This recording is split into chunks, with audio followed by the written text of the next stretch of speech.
is widely accepted that renewable energy is a huge part of our future. And one of the most abundant sources of renewable energy, especially in Australia, is the sun.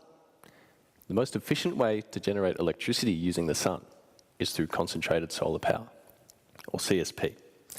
CSP works by using a series of mirrors to focus sunlight onto a central receiver, which then heats a fluid, which can then be used to generate electricity in exactly the same way as traditional coal-fired power stations. What about when the sun goes down, you might ask? Well, that's where thermal storage comes in. Thermal storage allows us to store heat during the day and use it later at night. Currently, most CSP plants, like this one, use molten salt as their thermal storage material.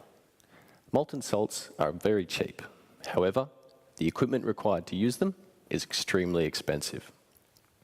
I am researching a new type of thermal storage material called miscibility gap alloys, or MGA for short.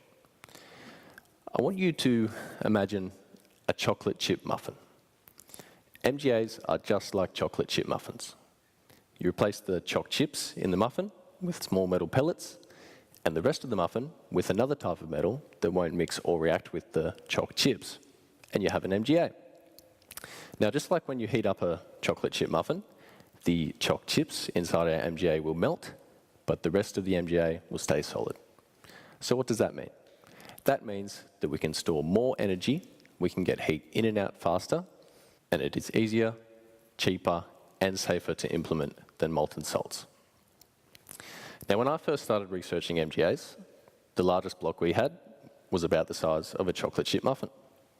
It is my goal to develop a method to manufacture chocolate chip muffins, which I can't even fit my arms around.